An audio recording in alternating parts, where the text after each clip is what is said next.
And we are live. I am Tobias Carlisle. This is Value After Hours. I'm joined, as always, by my co-host, Jake Taylor. And our special guest today is Juan Torres. Ooh, He's pretty good, the Toby. portfolio manager in the Emerging Markets Deep Value Fund at Schroeder's. How are you, Juan? Good to see you. Hey, Toby, how are you? Jake, pleasure to see you again. Juan calling in from the UK, so it's evening for you right now, right? It is indeed. 6:30. JT's always on the road, so he's in Florida in a helicopter just telling us what the traffic's like. Yeah. News at on top of the hour. Yeah, I'm in Los Angeles. Yeah, Toby's in where he lives in Los Angeles. Let us know where you're calling in from. I'll give you a shout out in a moment. But Juan, tell us a little bit about emerging markets, deep value. It's been the two of the worst places to be in the world have been emerging markets and deep value. So is emerging markets deep value just like squared that performance, but it also means the opportunity set is the best of all of the possible combinations that you can find out there. Yeah, you can't get farther away from FANG. Yeah, we tend to joke that if you would have been an emerging markets investor over the last 10 years, you would have been an underdog. If you would have been a value investor within emerging markets, you are the underdog of the underdog. I don't think that there has been a worse place to be as an investor. But, I think that if you are price-driven, valuations look compelling, and the next 10 years might look very different from what the last 10 years have been. There's also the fact that I think that in the context of emerging markets, if you are doing value investing, and a lot of people are very top-down, macro-driven in the context of EM, but if you are doing value, many places in EM look alike what the US was in the 1930s when Benjamin Graham came up with when he penned down what the philosophy of value investing was. And so there's a lot of uncertainty. The accounts are less readable than in the more developed markets. The accounting is not the best. The annual reports, the access to the annual reports is not great. All of those things drive less competition, which increases inefficiencies. And then it's a great place to be if you like value investing.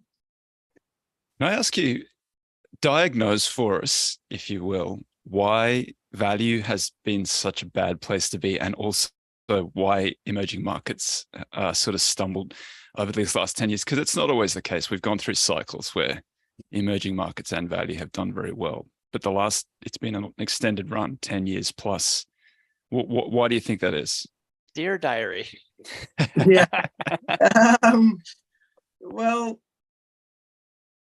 look, if you were to look at the last 20 years, not the last decade, and you position yourself in 1999. That's 25 years ago. Well, yeah, okay, yeah, fair enough.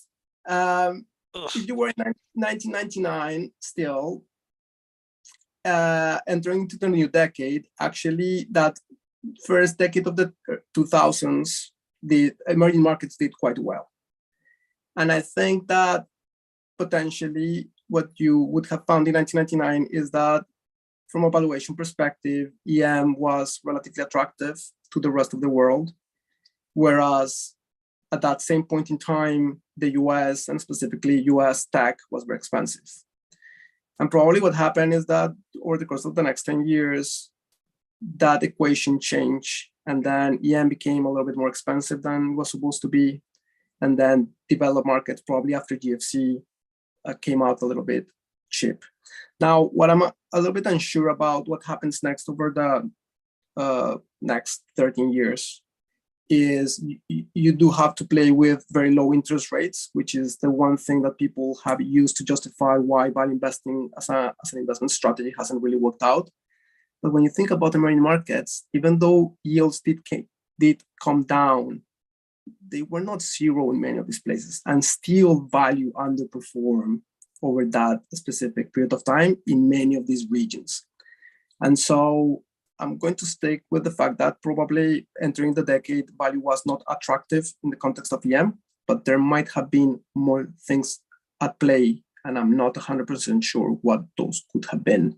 Now, if 1999 and maybe I am picking my point here, serves you as your historical point, then entering the 2020s, you were seeing a very similar situation where EM was actually quite depressed. The valuations were very attractive on a CAPE basis, and that's something that we look to a lot as our valuation metric. If you are buying into some of those lowest CAPEs in many places in many markets, then the annualized rate of return that you should get over the next 10 years should be quite attractive. And we can just hope for it, and we can just expect that the history repeats itself, but who knows? Yeah, remember how breathless people were in the mid-aughts about the BRICS? I mean, that was a real thing. Yeah, and I think, I don't remember when exactly the strategist from Goldman Sachs coined the BRIC name, but it's probably in the very early 2010s. And then yeah, he coined the term. A lot of people got very excited with Brazil, Russia, China, India, went there looking for yield or growth, probably growth, pushed the valuations up, made the entire market less attractive. I don't know, I'm speculating here. Yeah, that's interesting. They got there after the decade-long run had been going, and they weren't looking so much at valuation, they were looking at growth prospects. It seems like valuation is a good place to start. Well, yeah, but EM is always associated with growth for very good reasons from a top-down perspective, given the point in their development cycle for many of these different countries. You would expect a lot of growth happening. And I'm pretty sure that growth will come through. I'm Colombian, born and raised. Colombia, with all of its troubles, it's a way better place today than it was in 1980 when I was born. And I'm almost sure that that applies to every single country in the EM space, with some very few exceptions. And one of those maybe being Venezuela, maybe Lebanon or countries like that. But even Russia today, I'm pretty sure that it's a way better place than it was in 1980. Having said that, despite the association with growth, it's a great place to hunt for value because it's just driven by inefficiencies.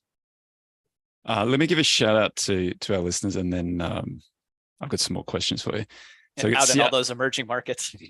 Seattle, Brandon, Mississippi, Toronto, Pittsburgh, Dubai, Savonlinna, Finland. What's up? Kennesaw, Medellin. Medellin? Where are you from? Where are you from? From Bogota. Kansas City, New Brunswick, Canada, London. What's up? Helsinki, Houston, Nashville, Winnipeg. Cool. That's a good spread. Banana, Queensland. There we go. Chapel Hill, Santo Domingo, Bellevue. Skipped a few. Sweden, Richmond, Virginia, Norberg, Sweden, Toronto. Thanks, guys. Good to see you all. How do you do a search through EM? It's not as easy to screen as the other places. So what's your search method when you guys are hunting through there? We apply in EM the exact same screen that we apply for all of the other funds that are run by my team. We just screen for the cheapest quintile of the market. And in the context of EM, that will give you 450 plus names. And then the next question is, how do you pick from those 450 names? And on my first day on the job, Kevin Murphy, who is the co-head of my team, I asked him that question. And he said, well, this is a value team, actually a pretty deep value team. You can pick any name from that list. But if you pick number 449, having 448 cheaper names, that would be a little bit weird. And so usually we concentrate on the top 50 names. With the passage of time, we develop a heat map that shows you countries and sectors. And so actually on that cheapest quintile, so you can see very clearly not only absolute valuations, but also relative valuations. And you can see what sectors and in what countries or in what regions value is screaming loud. And what's some like rough, what does it look like today in rough generalities? So the entire market is trading at a CAPE of around 17 times. That cheapest quintile on average is at something very close to 7.5 times, which is actually quite low. And so probably that 17 times doesn't look as cheap, but the cheapest quintile looks very attractive. And then what's really interesting is that the breadth of the opportunity is very wide. You have a lot of different companies coming across different sectors and different countries. And so you don't necessarily need to go and chase any specific sector in any specific country, because there's a lot of opportunities to pick from. Now, having said that, this is emerging markets. It's still a risky asset class. You need to pick your spots and do your work. And there's a lot of what value investors fear, value traps in there.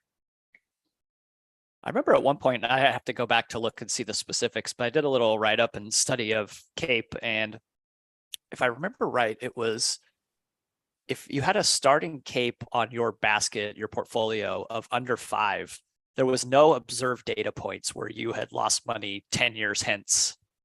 Where if you went like CAPE under 10, like there was still some chances where, you know, you'd had some bad 10-year stretches. But if you got cheap enough, like there would been no observation of actually losing money. Kind of rule number 1. Yeah, so we use a CAPE chart to show the opportunity set and where it stands. So we tend to show clients and potential investors that the lowest the price that you pay on a CAPE basis, the higher your internal return should be over a 10-year period annualized going forward. And so I think that in the context of the US and even the UK, if you were to pay anything, or if you build your portfolio with stocks that are trading below 7 times CAPE, your annualized return should be something very close to 12 or 14%. And then in the next bucket, which I don't know, goes from 7 to 10, then it lowers down to 9, 8, to the point that if you're paying above of 30, then the probability of you losing money tends to be high. Having said that, in my personal experience, buying things below 5 times requires a lot of stomach. That's right. I've seen some research that CAPE between countries isn't particularly useful. So like a 7 in one country is kind of not meaningful relative to a 15 in another country. It's relative to its own historical average. Yeah, it's to its own historical average. So, you know, 17 might be the long run average in the States, but that could be expensive in another country if it got to 17. Have you observed that? Have you seen that research? Do you know do you have any view? I haven't seen the research, but that's exactly why instead of looking at the screen at the cheapest quintile, just rank from most expensive to cheapest, 1 to 450. The screen heat map will actually provide you way more information, because you can say, well, Taiwan's CAPE is at I don't know, I'm going to throw a random number, 25. But then maybe tech in Taiwan is 40, and then maybe consumer discretionary or telecoms in Taiwan is 10, and so that 10, or maybe 15 or 16. Let's say 17 to make it easier. So 17, which is the median number for the entire space. Well, that 17 number is potentially could be attractive relative where the entire Taiwanese market is, and maybe that's a source for you to look for opportunities or ideas. I've got a question here about accounting standards. How do you get comfortable with the different implementations of accounting? And I guess it's mostly IFRS, is that right? There's only the US, Canada, and US and Canada are GAAP. Everybody else is IFRS. So in many countries it will be IFRS, but sometimes they will have like their own local accounting. There's a variation of it, yeah, for every country, right? There's a local implementation. I think that, well, that's where the source of opportunity is. That's why many people don't feel comfortable looking into many of these companies, because they fear that those numbers are not going to be a good representation of what the business can do. And what we tend to do is we don't forecast. We tend to avoid forecasting as much as possible. We use base rates a lot, and we build models that are backward looking. And so we are looking at the company in the context of its last at least 10 years. And if we have data longer than that, then we try to build those models. And the idea is to capture as much as possible the company going through more than one economic cycle. Now, in the context of accounting, you need to do a lot of due diligence. But when you're looking backwards, a lot of things will flag up. A company changing its auditor in 2014, that's a red flag. And so even if you are not an expert in the local accounting for that specific country, that's a question that it's very easy to ask. What happened there? And just that very small detail can open a whole can of worms. And so we spend a lot of our time trying to understand the accounts and what they mean. But it's a fair question. It is a challenge, but that's also where the opportunity lies. What about big concentrated insiders? I think there's a lot of, owner operator type investors who they control it. They might not even control a majority of the shares, but they control it through other means. How do you uncover that, or is that something that you're concerned about, or do you look out for? In the context of EM, what people fear the most are state-owned enterprises. Okay. And that's where you enter as a minority. We tend to say that Joel Greenblatt, in his special situation book, he had this phrase about bankruptcies. He used to say, go with an open mind, not a hole in your head. I think that's exactly what you need to do when you are applying value investing in emerging markets. Because if you go into a minority thinking that you're going to change the corporate governance of a Chinese bank, that it's controlled by the state, that's not going to happen. And so you need to be careful. And I think that the best way to deal with those situations is not to avoid them. There's a price for everything. You just need to make sure that you're being compensated for taking that specific risk. I mean, the other thing that I would say, though, is that a lot of people fear the SOEs, but the Chinese internet space was considered private. The fact that it was private when Jack Ma made the most expensive speech in the history of mankind didn't save anyone's capital or wealth from going down a lot. And so it's just about keeping, your eyes very open. Does China fall within your investable universe? It does. It's actually quite a big market and a big constituent. How do you approach China? Because it looks like there are some, there are lots of names that are cheap on a bottoms-up basis there, but you got, like you just alluded to, some pretty real political risk there. How do you think about it? So when we started looking at the emerging markets in the context of my team, China was quite an expensive market, so we actually couldn't find that many ideas. As you probably know, and you just made a reference to, it has been coming down quite a bit. So the screen heat map is populating with China all over the place. Green. Yeah, exactly.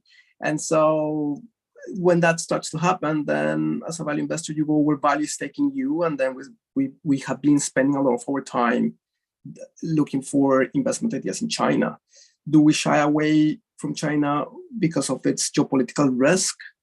No, I don't think so. In the context of emerging markets, is very big. It's just it would be us ignoring the entire US. I don't know if it's a like for like comparison, but it's very big and very meaningful. And so I don't think that you can do it. And even more, if that's where value is taking you, then again, you go, you do your work, and you try to determine and find out whether or not you're being compensated for those risks. And the risk that you're going to take, you take any position in that specific market. If it's a private company, if it's tech, if it's an SOE, if it's a utility, whatever the situation, we just try to be very much aware of the risk that we're taking and just demand the compensation that we believe that we deserve for taking any particular risk. But that would apply to China or any other market in the context of here. Yeah, Ted Seides had an article, I don't know, it must be going on a month ago now, where he was talking about that there's every fund manager is facing kind of one question right now, which is basically like, how much should you have allocated to the Magnificent Seven? And, and if you choose to have a lot allocated to it, like maybe and it does well, like you're going to look like a hero. And obviously if it doesn't do well and you had a lot allocated, it was obvious how expensive it was, right? It's always in hindsight. I actually think there's probably two important questions facing, especially more of a global allocator right now, is how much of the Magnificent Seven do you want exposure to, and probably how much China do you want exposure to? I think those will be pretty big drivers of the next 10 years, if I had to guess. Yeah, my co-manager, Vera German in the fund, she keeps telling everyone that would listen to her that the only question that you need to ask yourself in the context of EM is how to get China right. Because at the moment, it looks very scary, but sometimes the investments that you do today are the ones that will provide your returns in the future. And because that's how value works. And so it feels very uncomfortable to look at China at the moment, but that's where value is taking you. And so you just go to where value takes you and try to do your best work at picking the most attractive mispriced situations, understanding that you might be making some mistakes along the way. How do you protect against that? Just the amount of exposure that you have? You have a cap on country level exposure or sector level exposure or industry? How does that work? We have caps on the amount of capital that we can commit to any specific country and sector. Having said that, China is so big that China is its own individual case. I think that the best way to account for risk is to do a lot of work on the names that you're buying, so you understand the situation. Going back to what I said before, go with an open mind, not a hole in your head. And just account for risk through portfolio construction. If you have a very risky situation, don't make that risky situation, even if you believe that it's going to be a 10-bagger, don't make it a large position in your fund, because you're going to put a lot of capital at risk. And so there might be, if you believe that you're being compensated for that risk, there's a place for that position on the portfolio. Just weighted accordingly to the risk that you're getting. And in the context of EM, that's what we tend to do, not only on individual names, but say a company operating in a country that is in a geopolitical difficult spot. Then you can find the best compounder. It might not be the best capital allocation to put a lot of your money in that specific situation, because you don't know, probabilistically, a lot of things can go wrong. Juan, do you think there's any amount of work that you can do to actually wrap your mind around the existential risk of China? No, probably not, right? No, probably not. No, at least not for us mere mortals. It's such a complex situation, moved by so many different variables and so many different interests, and so many things can go. I mean, the probability map going forward is so wide that it's just impossible to know. And that's why I think that the best thing that can protect you is a lower price. I used to use an example with Russia about the lower price, but then when Russia invaded, it kind of threw that example through the window, because when it went to zero.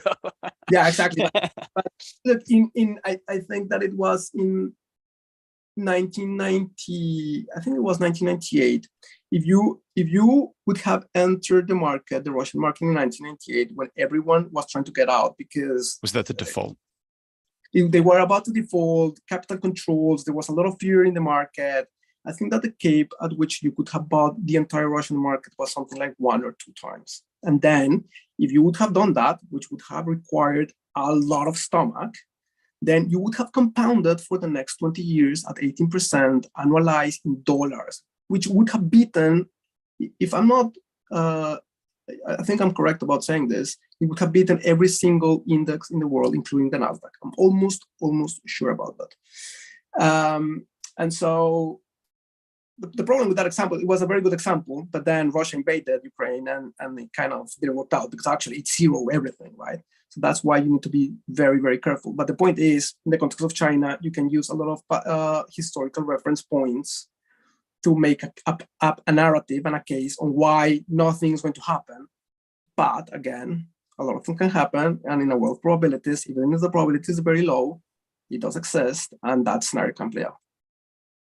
Charlie Munger diagnosed the problem with Alibaba as being the fact that it's still a retailer.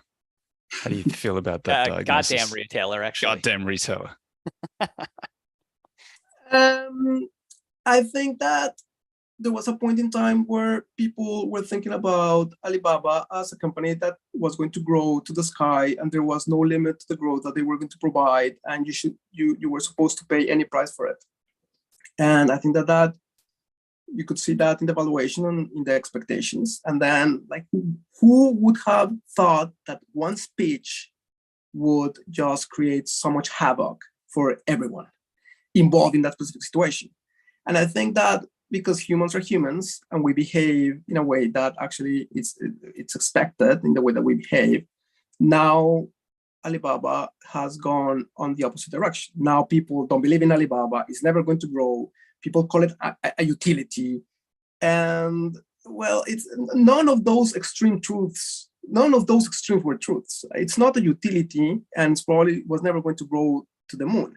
And so the truth will lie somewhere in between. I think that at the moment it's more of a special situation because it's sort of not breaking up, but it's going to list a lot of the different assets. You will get price discovery. But it was actually Alibaba, the last quarter was growing at 14%. That's not really bad. And so I think that today's price is more interesting than it was 3 years ago before Jack Ma's infamous speech. What about, Munger's bought it pretty beaten up, and then it's fallen over more. And then I don't know whether he got out square or a little bit ahead or a little bit down. I don't know, but it's not the fact that it seems to have grown and done fairly well through that period of time. So it's more directly just like general unhappiness with Chinese stocks, or maybe Alibaba in particular. Is that fair? Do you think that was more a manifestation of political risk than sort of it being a retailer, wasn't it? I think it was like the perfect time bomb. Expectations were extremely high, not only on Alibaba. But Munger didn't put his position on until it had come. Like Munger put it off after it had been smoked, post Jack Ma, when it was pretty beaten up. Like it was a value stock at that point. And that we had this debate on this show quite a few times, whether the cheapness sort of made up for the fact that there was this pretty significant political risk there. But clearly the ruling party in China is prepared to step into these companies and make, material changes to the owners and the managers. And so it made it hard to kind of know what you were buying for that. You made that point earlier that they're not state owned, but they're de facto state controlled. Matter, I don't know what point Charlie Munger came into the situation. I think that it was not an Alibaba specific case. I think that the entire tech space in China the expectations were very high. I think that China, when like people were comparing, sometimes people would compare the market size opportunity of something like Alibaba to Amazon. Those are two companies operating into very different environments. And the rule of law in China is very, very different to the rule of law in the US.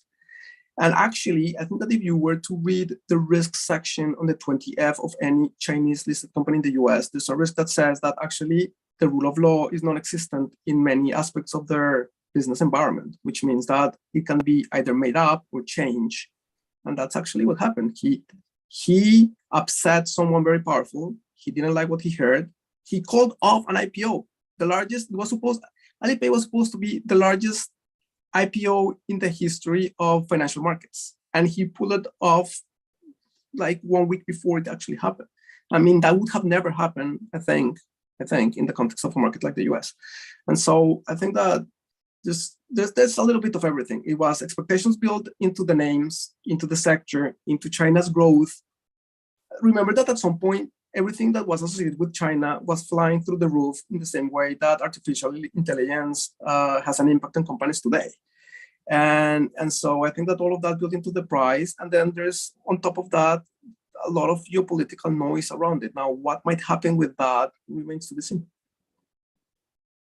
We say this on a day where Amazon's just been sued for antitrust in its marketplace.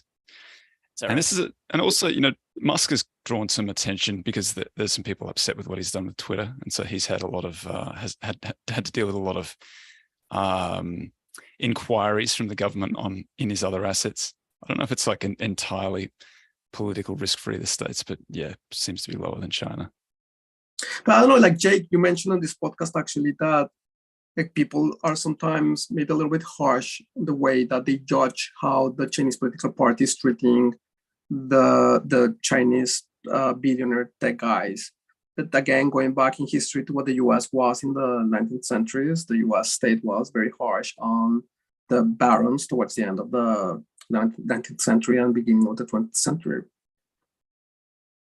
Yeah, that's right. I mean, the entire Sherman Antitrust Act basically was, if you rolled that out today, it would look probably somewhat CCP-ish. There's a lot of political risk. There's a lot of political risk, whatever market you're in. Well, I mean, and you, boy, imagine Fannie and Freddie preferred shareholders in a GM. US rule of law where, wait a second, you're just scraping, you continue to scrape all these years later, you're still scraping the cash out of that company and not sending it to us as the owners. Wow, that's kind of hard to believe in the United States. I've got a question here. One, how do you get comfortable that you sort of know more than the locals do? Like why when you find these things, are you confident that you're able to sort of diagnose that it is actually undervaluation rather than just everybody knows? Can I reframe the question? Yeah, do it, please. How do you stay on the right side of information asymmetries? That's a much better question. It's a very good question. I think that, well, we do a lot of work on the individual names that we are like investigating. We don't really trade that much because we are investing in sort of deep value listed turnaround situations.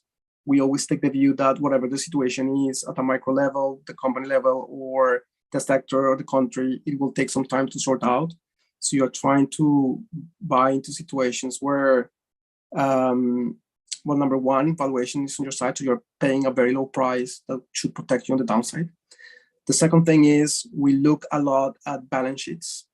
For us, the strength of the balance sheet is very, very important. And actually, sometimes people call us distressed equity investors, but I don't like the word distress because that sort of implies a lot of leverage in the situation. And actually, I think that if you were to look at the portfolios in any of the different funds in my team, what you will find is that those balance sheets tend to be more net cash than debt. The reason for that is if you have a lot of cash, then or let me rephrase that. If you don't have a lot of debt, then you have more time for you to turn around.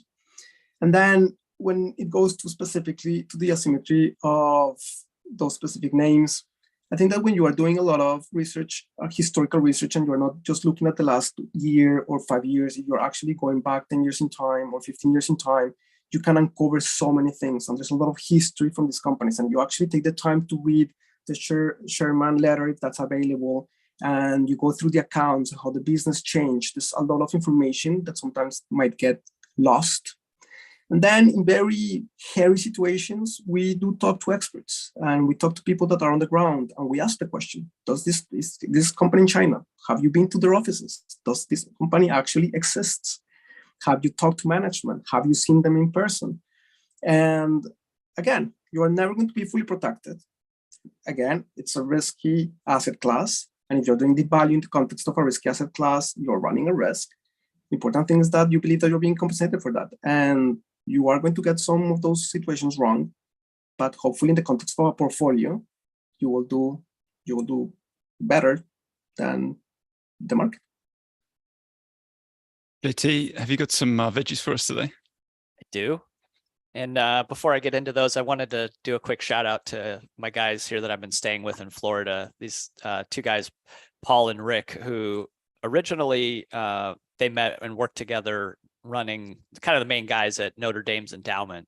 And they spun out of there now and they have their own thing going on, but they still teach a class at Notre Dame called The Art of Investing. And they have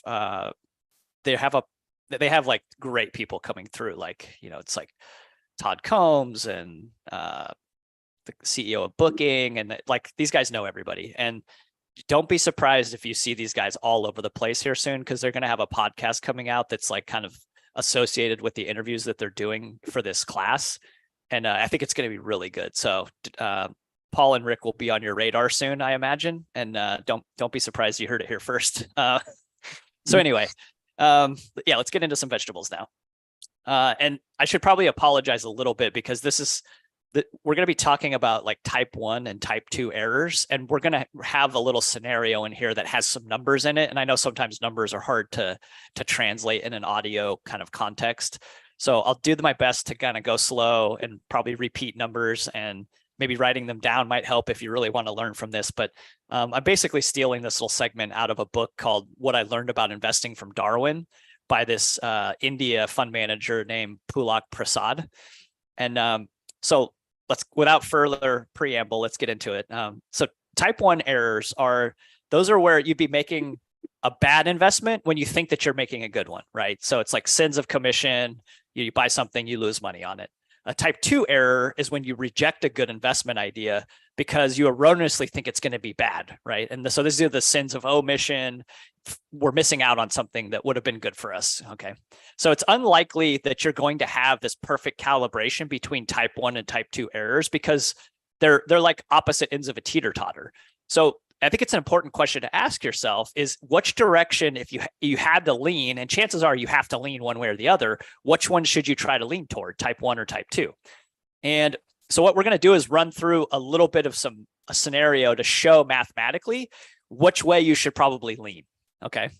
So let's assume that your investable universe is 4,000 possible companies that you could buy.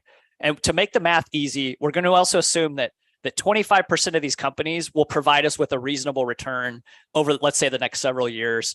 They're decent enough businesses, management's okay, acceptable growth rates, not crazy leverage, reasonably priced, whatever your version of what makes for a good investment. And so what we're saying then, to simplify, is that 1,000 of the 4,000 companies are good investments, and 3,000 of the 4,000 are actually going to lead to bad results. Okay, so these are our two pools that we're fishing in, basically. Next, we'll assume that you're actually a pretty good investor, and you're able to identify with 80% accuracy which companies to put your money in and which to avoid at an 80% clip, right? So you're actually pretty good at like picking and avoiding. Said another way, your error rate is 20% for both type 1 and type 2 errors. Okay. So what do you think is the probability then of making good investment if it's 80% hit rate?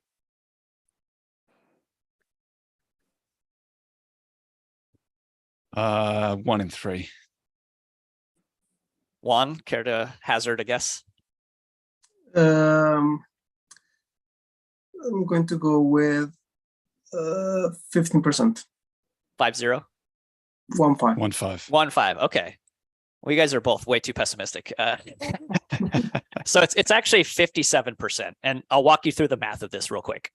Okay, so remember, there are 1,000 good investments, and you commit a type 2 error at a 20% rate, right? So you're mistakenly rejecting 20% of these, and you're only correct in selecting 800 of those 1,000 companies, right? Is that making sense? Now, and then there are also 3,000 bad investments, and you commit a type 1 error at a 20% rate where you mistakenly select 600 of those companies thinking that they'll be good investments. So the universe is then actually like 1,400 that you're making. So it's 800 plus 600, right? These two pools. And of those 1,400, only 800 actually are. So 800 divided by 1,400 gives you a 57% hit rate. Okay. Good one. Yeah, really interesting. So you're 80, you have 80% accuracy, and yet you end up somehow closer to a coin flip. All right. Now, what if, and this is to get at, which way should we lean? What if you could magically reduce your error rate on one side or the other, like type 1 or type 2? So let's imagine first that you're going to reduce your type 2 errors. So, and we're going to take it down from 20% down to 10%. So you want to focus on not missing out on those good opportunities, the big winners, okay? Of the 1,000 good investments, then you'll select 900 of them, which is a 90% hit rate. Of the 3,000 bad investments, you're still at that 20% rate, right? So you're at 600 that you thought were good are going to end up, not being good of the 3,000. So you'll have selected 1,500 investments, 600 plus 900. But only 900 of them are going to be good. So you're going to go 900 divided by 1,500. That gives you a 60% chance, okay? So you've improved your probabilities then from 57% up to 60%, just a little marginal increase. Not that great. Now, let's imagine that you can reduce your type 1 errors from 20% down to 10%. So you're working hard to get better at rejecting bad investments. Okay. Of the 3,000 bad investments in that market, you'll select 300 of them, right? This is that 10%. Your type 2 error stays at 20% because that's not what we were focusing on. And so you'll still erroneously reject 200 of the 1,000 good investments by making your 20% error rate. So you then therefore select 800 correctly. All right. So you'll have selected then 1,100 businesses, 300 plus 800, but only 800 of them are actually good. So 800 divided by 1,100 is actually 73%. So we made a huge jump. We improved by 16% or 16 points, basically, instead of just 3 by focusing on type 1 error reduction. So I think this math kind of shows, and obviously this is a little bit of a hypothetical example, but I think the math is pretty clear that improving your rate of rejection of bad investments, instead of focusing on not missing out on the good ones, is the key, like the ticket to doing better in this game. And so the fear of losing money should trump the fear of missing out if you have to choose between those two on the spectrum, which again, we always end up back at a Buffett, rule number 1, don't lose money. And that's, again, what we're talking about. So there's a little hypothetical math for you on why you should probably lean one way or the other. That's a good one. That's very, like Buffett says, lots more mistakes of omission than commission. That's really interesting. I mean, for someone who runs a podcast that talks a lot about probabilities are really difficult to understand and calculate and all of that. But they are very powerful when you can actually understand what the math implies. When hopefully this was reasonably not too difficult to follow along with the numbers, since they were such round numbers. But again, it is always hard to just say numbers and then picture them. That's good. Thanks, JT. The other thing is that even that 57%, the improvement from 57 to 60% compounded, those 3 points would make a huge difference in the way that you will compound over the period of your career as an investor. Yeah, but I'll take the 16% improvement over the 3. Yeah. If I had my choice. Hey, Juan, how do you go from being in Colombia to being a fund manager, which is a very attractive role in one of the most storied names in value investment in London? So I have this story that it's a little bit of a cliche. I swear to God it's true. I came to the UK to study an MBA in 2009 and joined Credit Suisse on the security side on the investment banking division. I had never heard about value investing before. And while waiting for a client meeting in the reception, I came across an article on The Economist that was talking about this hedge fund manager in the US that had written this book in the early 1990s. And that book was out of print and it would cost you like $4,000 on eBay. And I had never heard of this guy before. And the book was, of course, Margin of Safety. And like many people that like this job, I like to read, and that caught my attention, and I got myself a PDF copy for free because 4,000 was a little bit steep. And we won't tell anybody about your exactly. copyright infringement. I have kind of signal. Well, I'm a value investor, so I cannot actually psychologically afford to pay that. It's a trophy asset that appreciates over time. Yeah. I beats your portfolio. Yeah, exactly. And so I read the book, and I mean, it sounds like a cliche, but that thing changed my life. Like for me, like I can clearly remember I just wanted to be a value investor after that. I didn't care about corporate finance anymore, investment banking, the sell side. I just wanted to make a move to the buy side and become a value investor. And I was very lucky to transition to pick asset management on an emerging markets fund, working for the 2 long-only global funds. And I started reading everything that was available to value investing, including Tobias books, by the way. And I only stopped when whatever I was reading was making a reference to something that I had already read. And as part of that journey, I came across the Value Perspective blog, which was run by my current team at Schroeder's. And one day they posted on the blog that they were looking for someone, and they listed the characteristics of the person that they were looking for. but they didn't advertise what the role was. It wasn't clear if it was an analyst, a PM, if an analyst for what specific fund or sector. And they just wanted someone that was interested and that believed that had those characteristics to send a CV and an investment idea. And I did. And I was very lucky to be picked to join the team in early 2017. And the rest is history. Cinderella story. Well, that's why I say I know that it's a little bit of a cliche, but I can swear to God that it's true. Does it help to be a Spanish speaker as you look at any of these EM countries? No, not at all, because well, the only market that I would say is big in the context of EM, well, you want to call it Latam. Brazil, Portuguese. But all Brazil is Portuguese, so that doesn't work. But in the context of how we operate in my team, one of the rules that we have is that you need to have English accounts in order for you to invest. It doesn't matter if I can read the Spanish accounts, if my co-manager cannot read the accounts. And the reason for that is there's no outsourcing of responsibilities. Everyone needs to understand the risk that that person is taking, so that if you wake up one day and the stock is down 25%, you will have the stomach to enter into a situation and buy more if you believe that there's an overreaction. And the only way for you to do that is actually to have done the work and the due diligence and the research yourself. Reading it from someone else is never going to be the same. How many companies does that exclude? Like, what proportion of your investable universe don't have English accounts? I actually don't know the exact number, but there are plenty of Roughly, English. do you have a guess? A third? Maybe a third, yeah. I don't know. I mean, I think that in the context of emerging markets, if you were to take the entire universe, counting everything in China and India, you will have more than 5,000 companies. We only care about the cheapest quintile of whatever that specific market, which will give you, I mean, I'm going to say that because in that very big market, you will have small caps, companies that don't trade, liquidity, and then the non-English accounts, or companies that don't have the history that we require to enter into a situation. I'm going to say that 80% are rejected or fall out of the universe.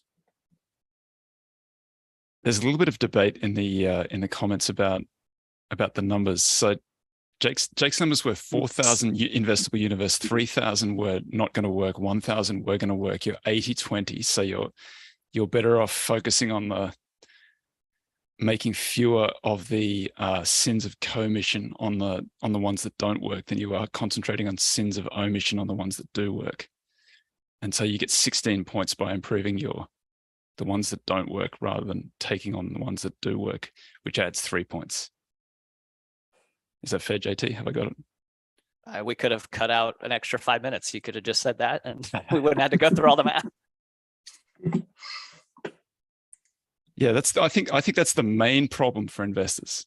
I think that's really what Buffett has solved, is that he focuses on, and I've sort of, this is the focus of my new book, that you should be spending your time focusing on. When's that coming out, by the way, my man?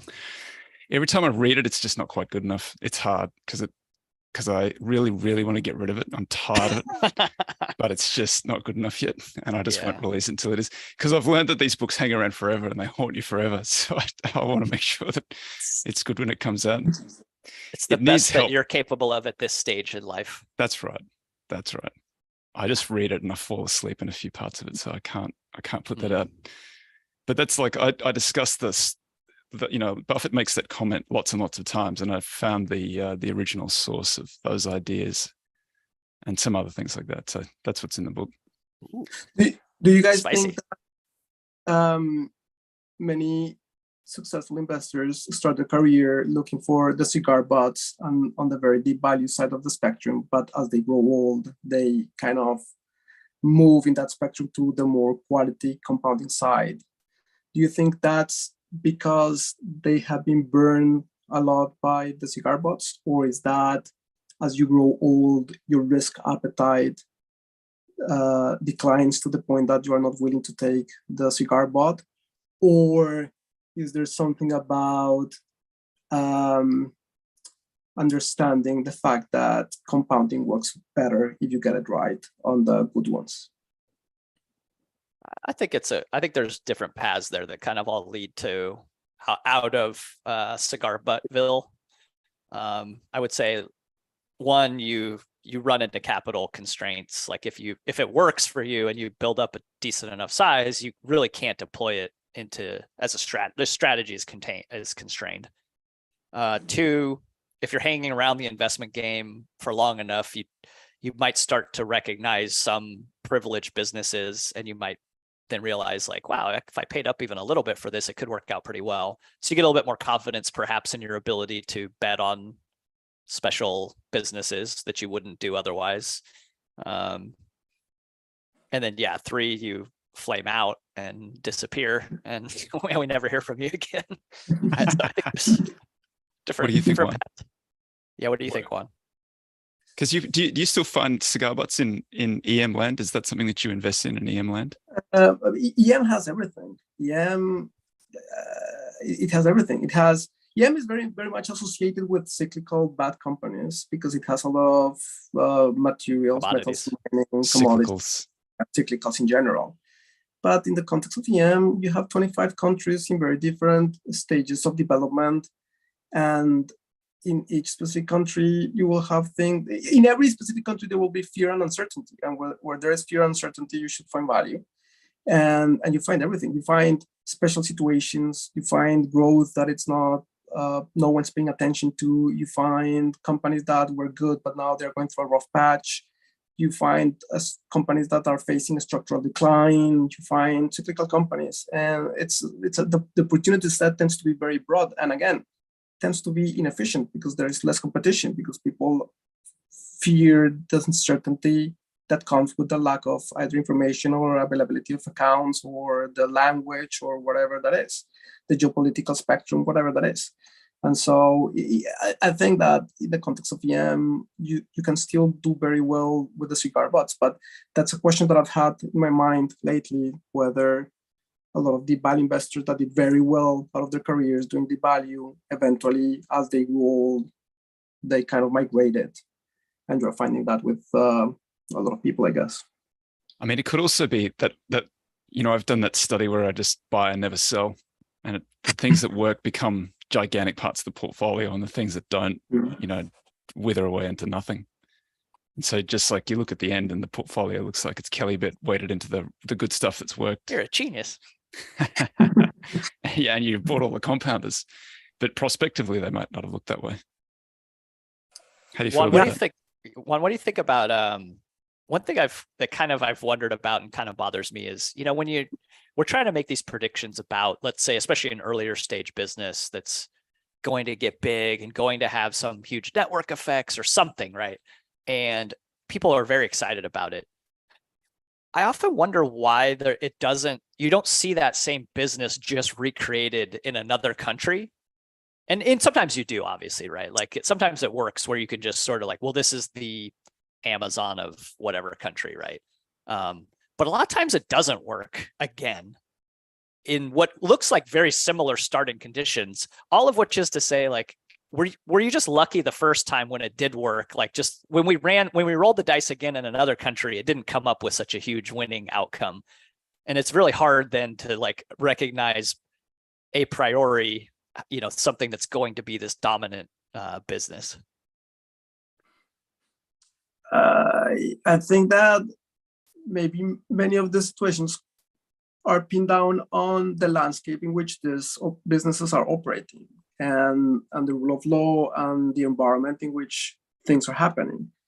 And so maybe despite the fact that you might see a lot of growth in a specific situation, in one specific country, I mean, there are so many hurdles that specific business or entrepreneur or business person needs to overcome that just things get in the way.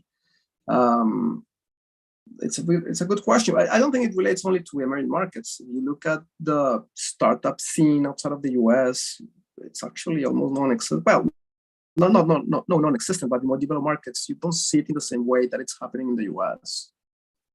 It's one of the points that I have made, that the US seems uniquely able to produce these giant, Google, Microsoft, Facebook, that are sort of international companies where there's not a lot from Europe not a lot in Asia, although China does seem to have produced a lot of these they're essentially this, similar sort of business, or it fills the same niche. It's just serving China itself.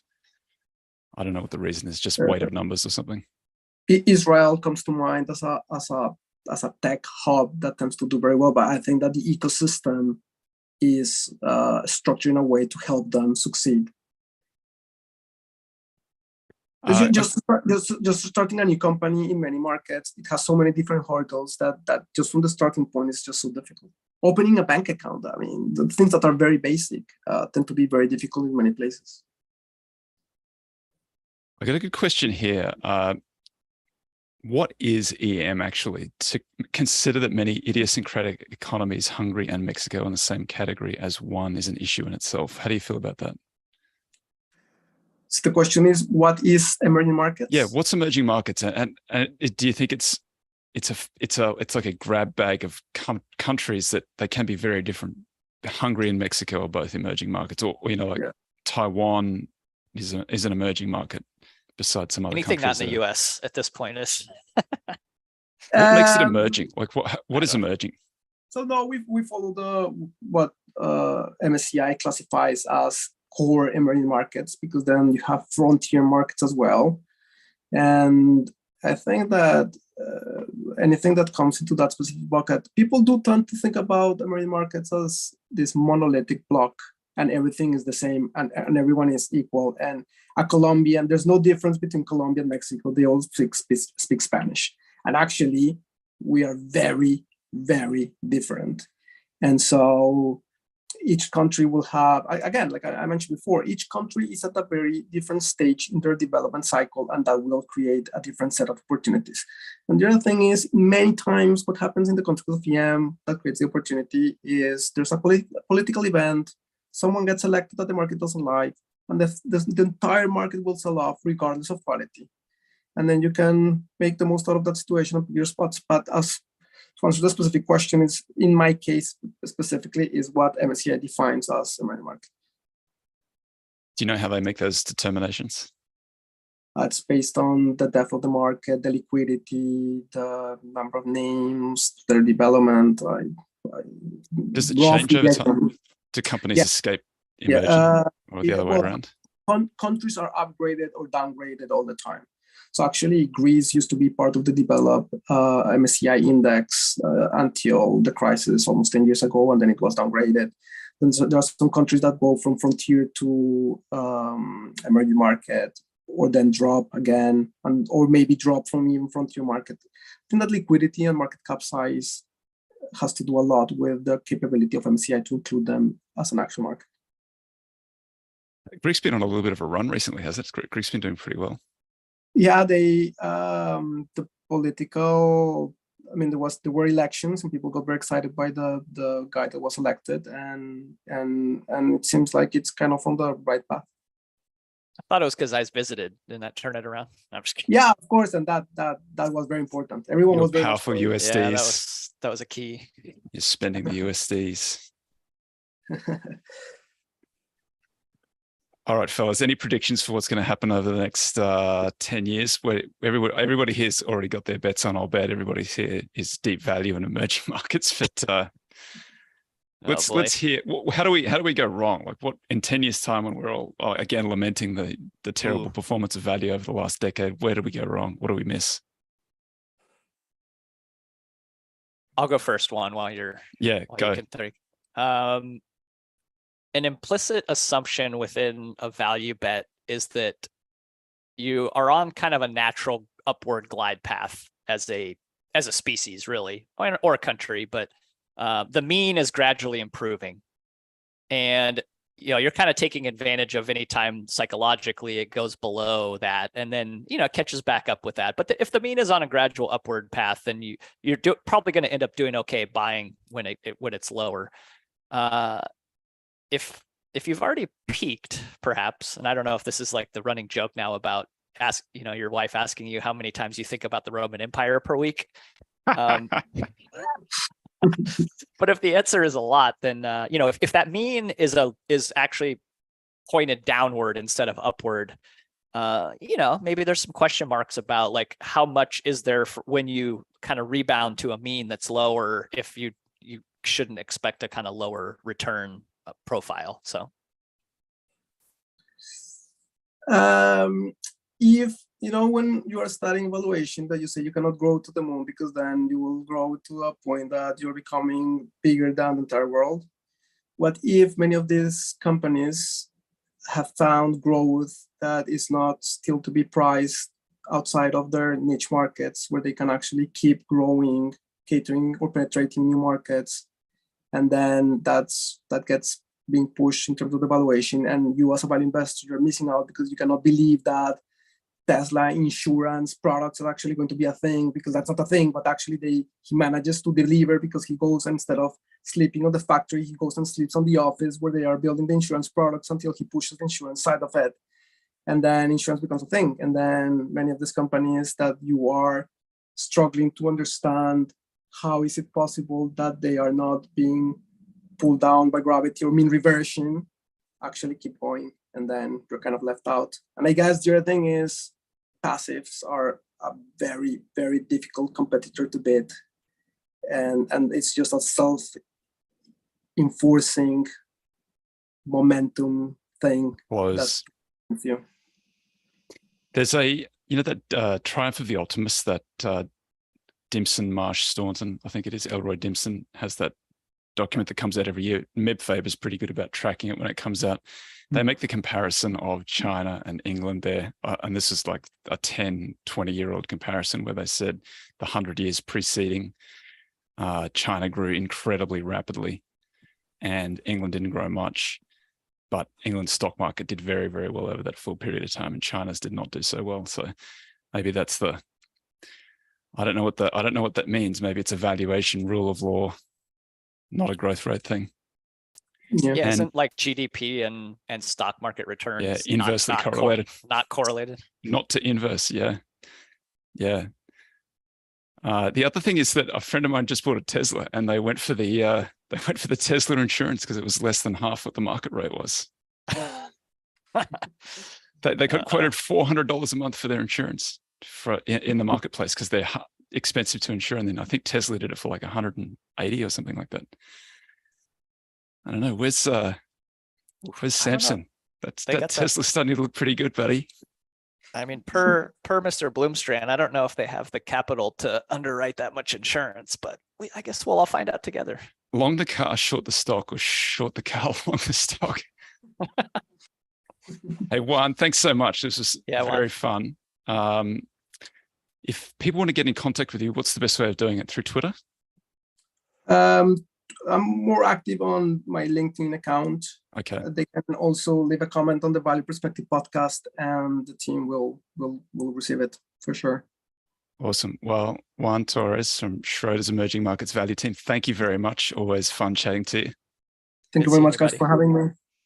And thanks, JT. We'll see everybody again next week. We'll be